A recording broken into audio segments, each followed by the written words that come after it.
वो चचेरी बहन थी। लड़का कह नहीं पाया, बाप ने बेटी की शादी कहीं और कर दी। बुखारी शरीफ की हदीस है, बुखारी शरीफ में ये वाक़या मौजूद है। चंद सालों के बाद 2-3 बच्चों की मां बन गई वो लड़की। उसका शौहर बीमार हो गया, चारपाई से उठने के लायक नहीं रहा, बिस्तर पकड़ लिया। बच्चों पर भूख की नौबत आ गई। इसने सोचा कि मेरा चचेरा भाई थोड़ा पैसों वाला है, अमीर है, चले उससे जाके थोड़ी सी मदद ले लें। वो आती है, दरवाजा खटखटाती है। चचेरे भाई ने दरवाजा खोला, सामने देखता है कि मेरी चचेरी बहन खड़ी है। अंदर आओ।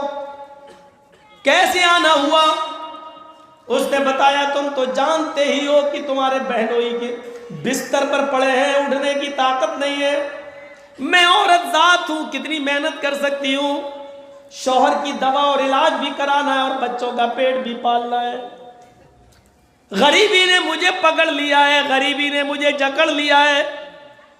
बच्चों की भूख और प्यास ने मुझे मजबूर कर दिया है, इसलिए मैंने आज तक किसी के सामने हाथ नहीं फैलाया है। तू मेरा चचेरा भाई है, तुझसे थोड़ी सी मदद लेने आ गई हूँ। ज़कात का हो, खैरात का हो, सदक़े का हो, कुछ भी हो तेरे पास तो मेरी मदद कर। रिश्तेदारों में ज़कात खैरात देने का सवाब ज़्यादा है, तुम हमारी मदद कर सकते हो। मैं तुम्हारी रिश्तेदार हूँ, मैं तुम्हारी चचा की बेटी हूँ। अच्छा, एक बात और याद रखिए, ये हमारे यहाँ चलता है। हमसे जो छोटा भाई है मेरा, वो मेरे बच्चे का चचा होगा। लेकिन अगर कोई बड़ा भाई है हमसे, तो उसको क्या कहा जाता है? बड़ा बाप या ताया है, ये जुमला कहा जाता है। लेकिन माफ़ कीजिएगा, हदीस के अंदर ये बड़ा बाप छोटा बाप ये कुछ नहीं है। वहाँ बड़ा हो या छोटा हो, सब चचा है। हम लोगों की लुगतें अलग है ना, माहौल में रहते हैं ना। अल्लाह के रसूल सल्लल्लाहु अलैहि वसल्लम के जो बाप थे अब्दुल्ला, वो अपने 10 भाइयों में सबसे छोटे थे और उनका इंतकाल हो गया था। तो गौर से अगर देखा जाए तो अब्दुल्ला जो नबी के बाप थे, उनसे बड़े थे सब। अबू तालिब बड़े थे, हमजा बड़े थे, अब्बास बड़े थे, सब अल्लाह के नबी के बाप से बड़े थे रिश्ते में, वो उम्र में सब बड़े थे। लेकिन अल्लाह के रसूल ने सबको चचा कहा, सबको हमजा चचा, अबू लहब चचा, अब्बास चचा। इसका मतलब ये हुआ कि बड़े बाप को भी चचा ही कहना चाहिए। शरीयत का तकाजा यही है। हमारी और आपकी डिक्शनरी अलग है क्या? ये बड़ा बाप है, छोटा है तो ये कोई नहीं कहेगा ये छोटा बाप है, ये कहे चचा है। देखिए अकल देखो, हमारी भूसा भरा है। अरे जब हमसे कोई बड़ा है तो वो बड़ा बाप हो गया मेरे बेटे का। लेकिन हमसे जो छोटा है तो कायदे से कहना चाहिए ना कि छोटा बाप। तो छोटा बाप कोई नहीं कहता, नहीं चचा। छोटा बाप कहने में अच्छा नहीं लगता, बड़ा बाप कहने में अच्छा लग रहा, तो कहना चाहिए ना बड़ी अम्मी। अब जो उससे छोटी तो उसको कह रहे छोटी अम्मी, तो छोटी अम्मी कोई नहीं कहेगा, चची। याद रखिए, मेरी मां से बड़ी कोई बहन है तो वो भी मेरी खाला है, और मेरी मां से छोटी कोई बहन है तो वो भी मेरी खाला है।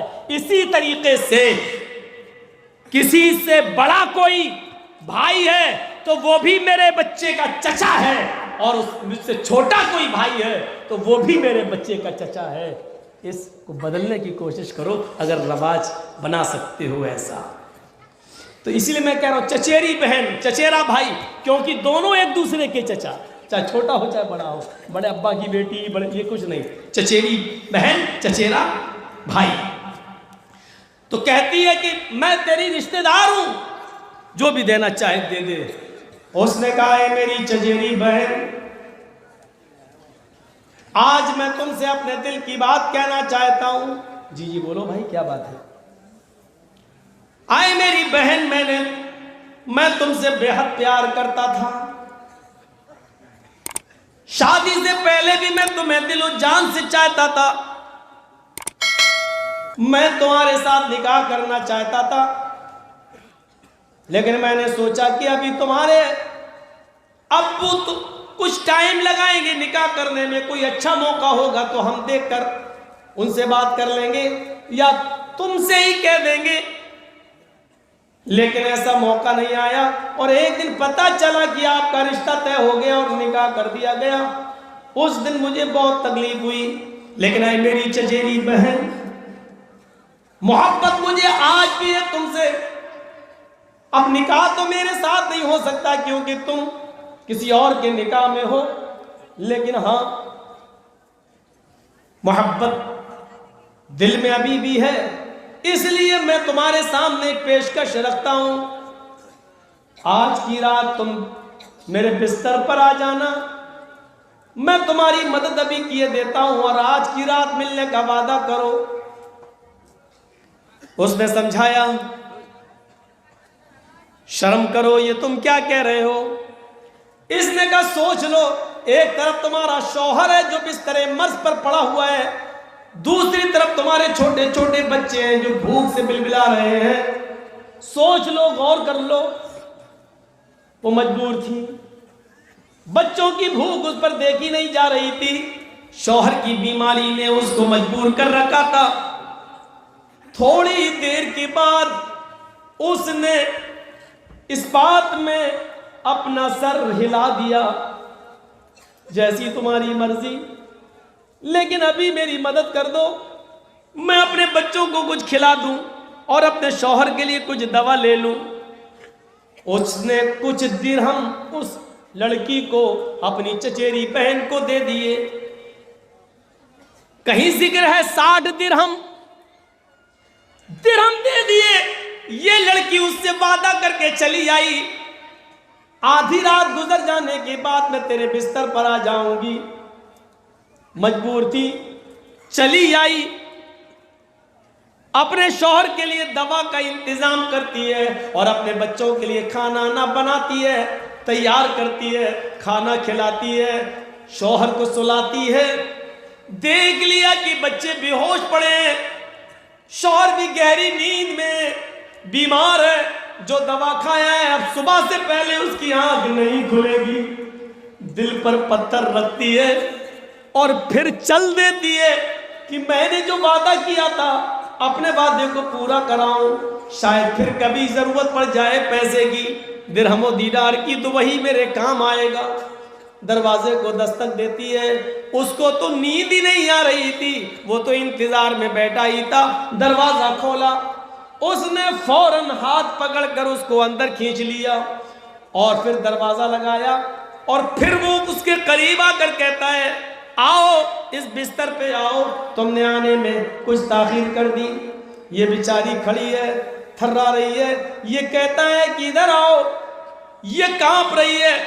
इसने कहा जब तुम सुबह आई थी तो तुम्हारी ये हालत नहीं थी और अब तुम कांप रही हो, थर्रा रही हो। अरे अभी से कांपोगी, थर्राओगी तो आगे का मरहला कैसे तय होगा। अभी तो हमें और तुम्हें आज की रात हमें तुम्हारे साथ, तुम्हें मेरे साथ गुजारना है, आगे के मरहले भी तो तय करना है। ये तुमने अपनी क्या हालत बना ली है। वो डरती जा रही है, उसके चेहरे का रंग बदलता जा रहा है, सुर्ख होता जा रहा है। जब देखा कि वो अपनी जगह पर खड़ी है तो ये उसकी तरफ बढ़ता है और उसका हाथ पकड़कर कहता है, आओ ना, चलो ना बिस्तर पर। जैसी उसने उसका हाथ पकड़ा, इस लड़की ने अपने चचेरे भाई का हाथ हटाते हुए कहा,